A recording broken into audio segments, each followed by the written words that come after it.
Γέροντα, επιτρέπετε, επειδή είμαστε και εδώ διάφοροι νέοι άνθρωποι και είμαστε λίγο προβληματισμένοι τώρα τελευταία με αυτά που έχουν συμβεί εκεί στο Κολυμπάρι, στο Ζήσης κτλ. Μπορείτε να μας πείτε δύο κουβέντες να ξεκαθαρίσουμε λίγο τα πράγματα? Τα πράγματα είναι καθαρά, είναι καθαρισμένα. Ο Πάπας είναι αιρετικός. Δεν μπορούμε να έχουμε επικοινωνία με τους αιρετικούς. Είναι εχθρός του Θεού και της Παναγίας. Τότε είναι και οι οικουμενιστές. Είναι εχθροί του Θεού και της Παναγίας. Παράδειγμα έχουμε την παράδοση της Εκκλησίας μας. 1274 ο Βέκος ο Πατριάρχης με τον Μιχαήλ τον 8ο στείλανε εδώ τους Λατίνους να πείσουν τους πατέρες να ενωθούν. Οι πατέρες αντιδράσανε και τον Άγιο Κοσμά τον πρώτο τον αποχωνήσανε. Τους άλλους τους φάξανε. Όταν μπαίνετε μέσα στο ποτά του δεξιά δεν έχει ένα καντήλι. Γιατί έχει το καντήλι αυτό? Δεν υπάρχει εικόνα. Έχει το μάρμαρο που κόψαν τα κεφάλια τους πατέρες. Αυτό το είχαν έξω και όταν χιόνιζε εκεί δεν πήγαινε χιόνι. Έμεινε έτσι ακάλυπτο. Εκεί τους κόψαν τα κεφάλια. Εκείνη την εποχή έξω από το Βουλγαρικό μοναστήρι ήταν ένα γεροντάκι. Και ένα βράδυ που έλεγε τους χαιρετισμούς μπροστά στην εικόνα της Παναγίας και είπε «Χαίρε νύμφη ανύμφευτε», του μίλησε η Παναγία και του λέει «Χαίρε και εσύ γέρον του Θεού». Το γεροντάκι φοβήθηκε, ταράχτηκε, του λέει η Παναγία μη φοβάσαι, τρέξε στο μοναστήρι και πες στους πατέρες ότι οι εχθροί μου και οι εχθροί του Ιού μου έρχονται και όσοι θέλουν να σφύγουν, να σωθούν, όσοι θέλουν να σμείνουν, να αγωνιστούν. Και έτρεξε το γεροντάκι και όταν το ανήγγειλε αυτό μερικοί πατέρες φύγαν στα δάση, 26 με τον ηγούμενο κλείστηκαν στον πύργο και η Παναγία πήγε εκεί να τους εψυχώσει μόνη της. Πήγανε Λατίνοι και απίτησαν να αναγνωρίσουν κεφαλή της Εκκλησίας του Πάπα. Οι πατέρες αργήθηκαν, λέει, εμείς κεφαλή της Εκκλησίας αναγνωρίζουμε τον Κύριο ημών Ιησού Χριστό και τους κάψε. Πώς τους αποκάλεσε η Παναγία? Στο λιμονάριο ένα βιβλίο διαβάζουμε τα εξής. Εκεί στα μέρη του Ιορδάνου ήταν ένας ασκητής και ένα βράδυ είδε την Παναγία μας με συνοδεία δύο ιεροπρεπείς άντρες έξω από το κελί του. Έτρεξε, έπαρε μετάνοια και λέει Παναγία να έρθεις να ευλογείς το κελί μου.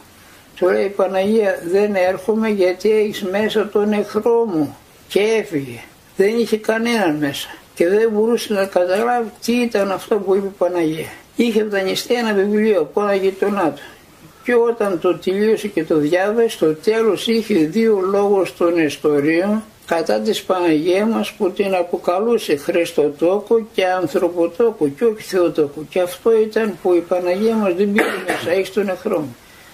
Όποιος έχει φιλίες με τους εχθρούς του Θεού και της Παναγίας που είναι οικουμενιστές και ο Πάπας και άλλοι αιρετικοί, αυτός θα χαθεί μαζί τους. Τι λέει Ρόστος Ρόστομος? Ότι οι εχθροί του βασιλέως Χριστού συμφιλιάζουν, του βασιλέως Χριστού φίλου σου δύναται είναι, αλλά σύν της εχθρής απολύται. Πρέπει να κάνουμε αγώνα, δεν μπορούμε να ενωθούμε με τους παπικούς και τους άλλους αιρετικούς.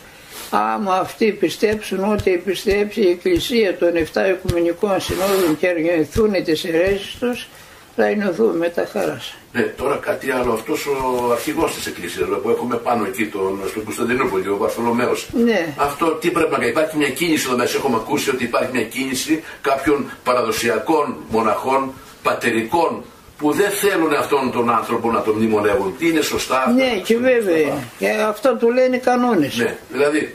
Ότι απαγορεύουν να έχουμε επικοινωνία. Αυτός ο Πατριάρχης έχει αιρετικά φρονήματα και κακόδοξα φρονήματα. 1274 ο Ζής στην Κωνσταντινούπολη Πατριάρχης ο Γερμανός ο Β γράφει μια επιστολή στους Κυπρίους που είχαν ουνητήσει και τους λέει σας εξορκίζω εν ονόματι του Θεού να φεύγετε ολοταχώς από τους ιερείς εκείνους που υπέπεσαν στην αίρεση των λατινοφρόνων και μήτε σε εκκλησία που αυτοί λειτουργούν να πηγαίνετε, μήτε να κοινωνείτε από τα χέρια τους, μήτε αντίδρου να παίρνετε ή δάλλως θα υποστείτε την ίδια κόλαση με αυτούς. Βλέπεις τι λένε πατέρες? Ναι, ναι πατέρα. Ο Βαρθολομαίος είναι λατινόφρονας δηλαδή? Τι είναι, αφού πάει ενωθεί και δεν παραδέχεται. Αυτοί που δικαιώνουν τη σύνοδο τους λέω το εξής. Ήταν σε αυτή τη σύνοδο ανώτατοι παπικοί αξιωματούχοι? Ήταν, αφού τους έδειξε τηλεόραση. Παρέστησαν στη Θεία Λειτουργία. Ναι. Παρέστησαν. Επιτρέπεται να συμπροσευχόμαστε με τους αιρετικούς? Όχι. Τι λέει ο 45ος Αποστολικός Κανόνας? Επίσκοπος ή πρεσβύτερος ή διάκονος αιρετική συνευξάμενος μόνον αφορεζέστο ή δε επέτρεψεν αυτής ως κληρικής ενεργής αιτή καθαρίστου. Όλοι αυτοί εκεί είναι αφορισμένοι και καθιερωμένοι σύμφωνα με τον 45ο Αποστολικό Κανόνα. Επιτρέπεται να έχουμε φιλίες με τους αρχηγούς της αιρέσεως, να τους αγκαλιάζουμε και να τους ασπαζόμαστε? Ποιος μας το λέει αυτό? Η Εκκλησία θα μας το πει, γιατί η Εκκλησία είναι ο στήλος και το εδραίωμα της αληθείας. Στη σύνοδο αυτή αγκάλιασαν τους παπικούς, τους φίλησαν? Ναι ή όχι? Τι λέει ο Ευαγγελιστής Ιωάννης, που είναι Ευαγγελιστής της αγάπης?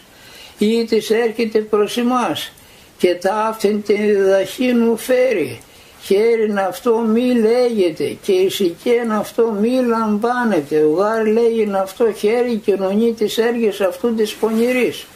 Ο Άγιος Νικόδημος ο Αγιορείτης, ερμηνεύοντας αυτό το στίχο, λέει: κάποτε πήγε ο Ευαγγελιστής Ιωάννης στο Λουτρό να πληθεί και ήταν μέσα ο Κύρινθος, ένας αιρεσιάρχης του πρώτου αιώνα, και έφυγε γρήγορα να μην τον συναντήσει. Πάλι ο Άγιος Νικόδημος, ερμηνεύοντας αυτό το στίχο, λέει: κάποτε κάποια χριστιανόπουλα παίζαν μπάλα και η μπάλα κύλησε στα πόδια του αλόγου που ήταν πάνω ένας αιρετικός και θεώρησαν την μπάλα μολυσμένη και την κάψανε. Καταλαβαίνεις? Δηλαδή τώρα αυτοί τι θέλουν? Θέλουν να ενωθούν, θέλουν να ενωθούμε, να κάνουμε την πανθρησκεία, θέλουν? Ναι, αυτό θέλουν. Όλες οι θρησκείες είναι οδοί σωτηρίας. Είτε στο Μωάμεθ πιστεύεις, είτε στον Κύριο μας πιστεύεις, είτε αλλού στον Βούδα, είναι ένα και το αυτό, σώνεσαι. Ναι. Με αρχηγό τον Πάπα. Ναι, καταλαβαίνεις. Πρέπει να κάνουμε αγώνα. Έρχονται μερικοί ιερείς εδώ και μου λένε: μου είπε ο Δεσπότης να στεφανώσω έναν Ορθόδοξο με έναν Ετερόδοξο. Και εγώ του λέω: απαγορεύουν οι κανόνες, αυτού Δέσποτε δεν μπορώ να το κάνω. Και του λέει: είμαι ο Δεσπότης σου και πρέπει να κάνεις υπακοή.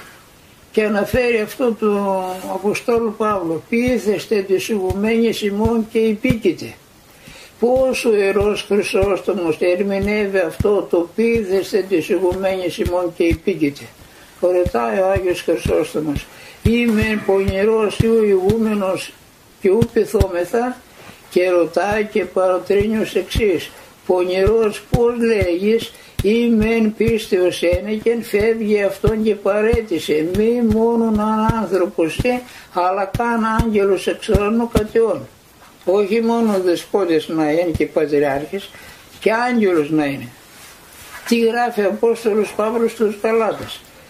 Καν άγγελος ευαγγελίζεται εμήν παρό ευαγγελισάμεν ανάθημα έστω. Σας ρωτάω, ήταν δυνατόν ποτέ ένας άγγελος να πάει στους Γαλάτες και να τους κηρύξει αντίθετα αυτά που δίδαξε ο Απόστολος Παύλος? Όχι. Τότε γιατί το γράφει ο Απόστολος? Για να μην πέσουμε σε παγίδα και πούμε ο Δεσπότης μας είναι Άγιος, με την προσευχή του ανασταίνει νεκρούς, ανοίγει τα μάτια από τυφλούς, ανορθώνει παραλίτους, καθαρίζει λεπρούς, μετακομίζει όλα να τα κάνει αυτά, αφού λέει κάτι που δεν συμφωνεί με την Εκκλησία δεν πρέπει να τον κάνουμε υπακούει. Έχουμε καθήκοντα προς τους πνευματικούς μας πατέρες και καθήκοντα προς τον Θεό.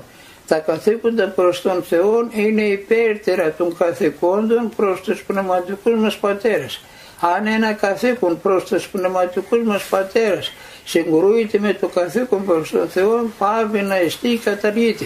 Παράδειγμα έχουμε την Αγία Γραφή. Οι γραμματείς και οι Φαρισαίοι, οι Ιουδαίοι αρχιερείς ήταν πνευματικοί ηγέτες στην εποχή του Κυρίου μας. Πιάσαν τους Αποστόλους και τους βάλαν φυλακή και τους είπαν να μην κηρύξουν. Πήγε ο άγγελος και τους έβγαλε και τους είπε να κηρύξετε. Και όταν τους πιάσαν και τους ζήτησαν τον λόγο, τι απολογήθηκε ο Απόστολος Πέτρος? Πειθαρχήν δι Θεό μάλλον ή ανθρώπες.